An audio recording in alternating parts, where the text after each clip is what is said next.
So in China, we have basically three major ecosystems: the Jingjianji region, so Beijing and the surrounding Tianjin, kind of the surrounding areas. We have the Yangtze River Delta, where you have Shanghai. You also have Hangzhou, where Alibaba sits, and a number of other cities around here. And then you have the Greater Bay region, which is Shenzhen, Hong Kong, and a number of other cities. And each of these regions is basically a relatively large country in itself, right? So these are very, very strong ecosystems. Across all of China, we have about 12,000, as of 2018, incubation players, meaning incubators and maker spaces. And they're heavily concentrated in these three regions. If we compare globally, Beijing and Shanghai ranked in the top 10. This is according to Startup Genome, which probably has the most comprehensive ranking of innovation regions or startup ecosystems globally. So Beijing, Shanghai ranked very high. Shenzhen, I think now would also probably be ranked up there. Yeah, my feeling actually, maybe they didn't rank Shenzhen here. I think Shenzhen, even in 2018, would have probably already cracked the top 25. But clearly, from this perspective, in terms of funding, in terms of the valuation of the companies, China is clearly the number 2 country behind China, the US, in terms of let's say the output of innovation. If we look at it from topics that are a little bit closer to my business, so looking at these core technology domains of sensors, industrial robotics, additive manufacturing, AR, VR, AI, and digital twin, we can see from a patent perspective, which is a little bit more objective, that China is already one of the leaders. So across all of these domains, in terms of origin of inventors, China sits right behind the US. And then in terms of origin of company, it sits a bit lower. And I think this is a little bit important. So origin of inventors means where is the person coming who is doing the research, and origin of company means where's the headquarters of that company. So we can see that still it's not necessarily Chinese companies that are creating all of the patents, but it is companies that are, let's say, multinational in origin, but are doing now an increasing amount of research in China. These numbers are a little bit inflated by government policy. So the government has a lot of incentive programs, often very direct incentive programs, to encourage people to register patents. So if you register a patent, you will get X amount of money. And in other areas, companies might decide not to register a patent because actually it's easier to hide an innovation and avoid competition sometimes if you don't register a patent. But because there's a strong financial incentive and also to an extent political incentive of making the local government happy, you'll see a higher frequency in China. So I'd say the numbers are a little bit inflated, but nonetheless, I think it's fairly safe to say that China's in a kind of a leadership position in terms of many of the digital technology domains in terms of patent origination. If we look at a couple examples here, so first looking at IoT sensors, we can see that in terms of origin of inventors, that is, China sits number 2, right behind the US. In terms of patents, it is far behind. It's still number 3, but it's far behind the US, or origin of company. But if we look at the leading companies, we don't see any Chinese organizations here in terms of world-class patents. So there's been a complaint, which I think is well-founded, that there's a high volume, but lower quality among China's patent portfolio. That's true in this area of sensors, also true in AR, VR. We see no Chinese companies among the top 10 for world-class patents in this area, despite the fact that by origin of inventors, China was second place behind the US. So I would say on the one hand, there is a tremendous amount of knowledge being accrued in China of a very practical experience around doing innovation and digital innovation. But the local Chinese companies in many areas are still lagging behind. Of course, we do have Alibaba and Tencent and so forth. We do have a number of companies that are clear leaders, but it's still a handful. It's maybe 10 companies or so that we would put in that class. if we turn to the second topic of how are Europeans engaging with the rapidly growing innovation ecosystem in China. So we've really seen here a rapid increase in awareness and interest in the Chinese ecosystem. So if we look at this survey by the German Chamber of Commerce, and they're looking at how German companies in China are conducting open innovation, so innovation that's not purely within their R&D department, but that's somehow working with partners in 2017, 18, and then the next 3 years. We can see that in the past, it's been primarily customers and suppliers that they would innovate with, and that's quite intuitive. But going forward, we look at 22-point increase with consultants, 20% with public research institutes, 33% with startups, and even a 10% point increase with competitors, which is maybe even most shocking of all, that companies are realizing here in China, it's very difficult to be agile and quick enough to meet the market if you try to do everything yourself, especially if you have to report back to headquarters, which is often the case with German companies or Europe, really multinationals in general, that they have to report back to headquarters before taking next steps, and that adds further time to the funnel. So the focus is shifting quite strongly towards working with innovation partners who provide some of that agility and also a lower cost structure often. So working with a startup can be quite cost effective for exploring new areas outside of core competencies. If we look then at why is this particularly relevant for maybe German companies? Well, over the past 30 years, China has basically invested in heavy fixed assets, right? Manufacturing-based Chinese companies have been in love with buying capital equipment, and they've been in particular love of buying German capital equipment. And so this has been a very good business for German industrials. And if we look today at so right here what we're looking at is basically a survey of about 300 Chinese startups, and where is their business focused in terms of which industry and which function.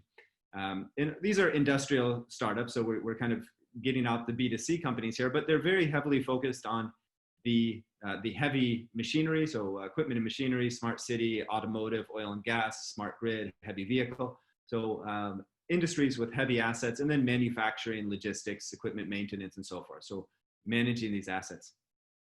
So this is the focus of Chinese startups. And clearly there's a touch point here where German companies have been building these heavy assets and selling them to China. And now Chinese startups are developing digital technologies to optimize the efficiency or to automate these technologies. And this is important because the traditional industry where German has been quite strong in terms of selling heavy assets, most of those are, let's say, not in decline, but the growth rate is slowing considerably. And so now if we look towards new growth in China, it means growth around software, around digitalization. And that means adding functionality to the existing capital base. How are European companies doing here? Not so well. So if we look across these 300 companies and we look at who has invested in these companies, only one German company, Bosch, sits among the top 10 foreign companies. The one is also Samsung is Korean. The rest are American. So traditionally, European companies have not been very aggressive about investing in the local startup ecosystem in order to build strong relationships and gain access to these digital capabilities in order to build on top of that existing asset base that's been building up over the past 30 years. If we look from another perspective, IT versus OT, so OT meaning operational technology, so think heavy assets, and IT meaning information technology. Across the spectrum, so looking at foreign companies, private Chinese, and also Chinese state-owned firms, only 3 of the top 20 leading ecosystem partners were OT companies. And 2 of those, State Grid and CNPC, are basically oil and gas state-owned companies that have basically unlimited amounts of cheap capital from the government. So it's easy for them to be on this list here. Everybody else is primarily an IT company. And so that's really a strong trend in China of IT companies looking at the Chinese market and saying there's a strong opportunity for digitalization here. We have rapidly increasing labor cost. We have an old asset base that's not utilized very well. So we need to build software to, customized for China, for the Chinese market. And it's primarily IT companies that are then moving into the traditional markets of OT companies, and building partnerships with startups in order to enable this. And this is a challenge for all of the OT companies that then have to defend their territory. And thus far, I would say they're probably not winning. I don't know. I think we have seen a bit of a shift lately. So what we've seen personally from the market in terms of our clients is kind of a renewed or a growing interest. This was also reflected in the German Chamber of Commerce survey, that there is this growing interest in engaging with the ecosystem in order to be a bit more agile. It's much more difficult, I think, for traditional German or European or American companies, OT companies, because their origins are very far from this, right? So if we look at Microsoft, NVIDIA, these are relatively young companies. They came out of a startup ecosystem, and they still have startup roots to an extent. Their neighbors are startups in terms of where their headquarters are located and the companies that they engage with. So it's still quite natural for them to engage with startups, and thus quite a bit easier for them to grow into the Chinese innovation ecosystem. It is a much bigger learning curve for OT companies. Last topic is how has China's innovation ecosystem and digital innovation ecosystem been leveraged to address the COVID-19 crisis? So as I said, I'm sitting here in Shanghai, and I'm sitting here very comfortably. We've probably in Shanghai had about 1,000 cases of COVID-19 among a population of about 25 or 30 million people.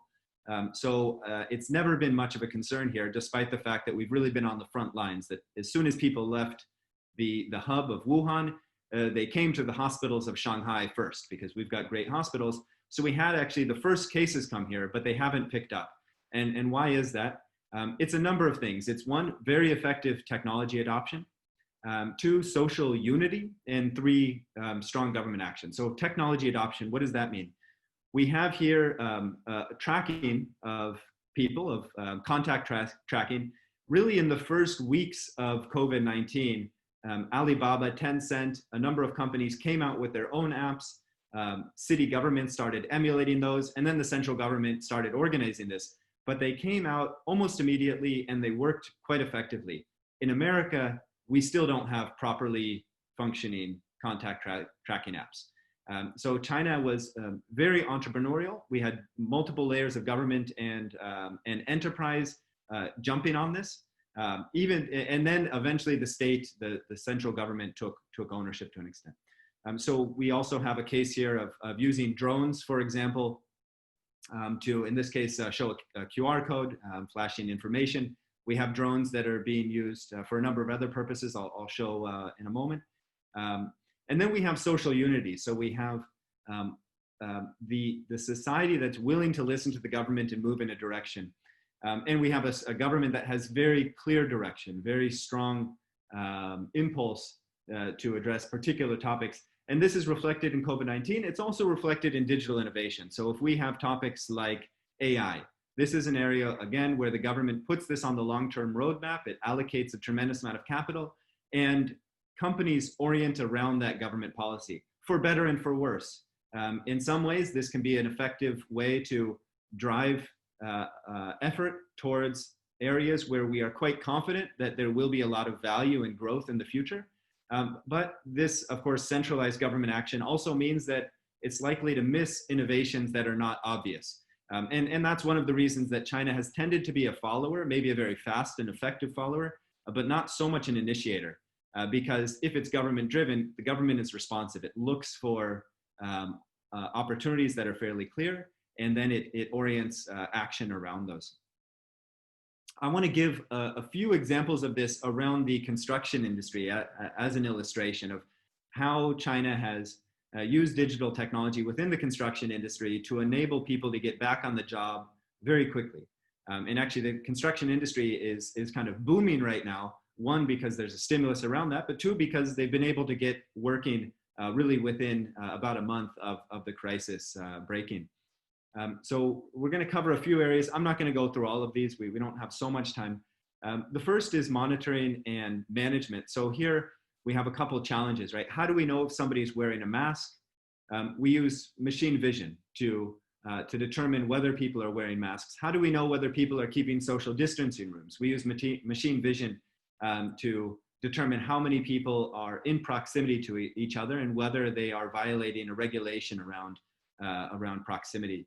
So machine vision is one of the technologies that China is really leading in. There's about, I think last I saw, about 400 million cameras around China, which is quite frightening from one perspective, but also quite useful for a solution like determining whether people are wearing masks and whether they're grouping together in ways that are unsafe. So this is one example. The second example is using drone technology. So DJI is by far the market leader in drones, and they've been very heavily used by governments to do a number of things, to also equip with machine vision cameras, to do heat sensing, to determine whether anybody might have a fever in a group. Of course, also for identifying masks. They've been used to communicate. So they've had drones flying over city squares, basically telling people, you're not wearing your mask, please put your mask on. Honestly, this has been a government use case. And also for things like sanitizing hard to reach areas in construction sites. So drones are a technology that have been combined with machine vision and AI solutions in order to solve a number of different issues. The next is access. So again, we're relying here on machine vision and on contact tracing. And so this is a machine vision solution because we want to reduce the times that people are touching. So we don't want to use fingerprint, we don't want to use cards because then people are basically touching and that can spread a virus. So we use machine vision, and then we use the contact tracing software behind this so we know whether somebody left the city, whether somebody was in proximity to another person that was identified with COVID-19. And this is incredibly effective. I have a colleague who had lunch with a friend, and one of her friends got sick. So they basically tracked down my colleague and said, you need to stay at home and work at home for 2 weeks until we know that your friend did not infect you. So we have basically 2 degrees of distance they are able to identify. And again, they were having lunch. So this was not a formal thing. There was no documentation. It was them tracking their phones and knowing that those 2 phones were in proximity to each other for 45 minutes. Therefore, they had a close engagement. So very effective. Again, slightly scary because this can obviously be applied to a lot of different areas that are less benign than tracking disease management, but extremely effective.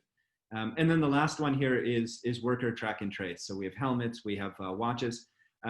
This technology is widely available, right? There's nothing groundbreaking around this technology, but this also highlights one of the reasons that China is able to innovate is that in the client that I was doing this research for, they said, yes, we've been looking into that, but we can't use it because there are so many regulations around tracking individuals. And in China, there simply are not, right? Which means that it's much easier to identify something that seems to be valuable and to adopt it and test out whether it works. Again, for better or worse. This allows very rapid innovation by testing concepts, but there's of course also a good risk of violating individuals' privacy. So if somebody, I mean, do we of course want our employers to be tracking our locations at all times? Probably not. So there's a balance to be had here. China right now falls on, let's say, one extreme of the balance, and Europe falls on the opposite extreme, where it's very difficult to track any information around anybody. So I'm not sure that either country or either region is in the right place right now for a healthy innovation environment. But what I am sure about is that if you want to innovate in many of these areas, China is an excellent place to be right now because you can move much faster in terms of adopting technologies, also in terms of developing any hardware, right? Where it might take developing Erik, I'm so sorry. I have to tell you Yeah, we're sure. running out of time, but Well, it's that no was my last problem. slide, so let's cut it here.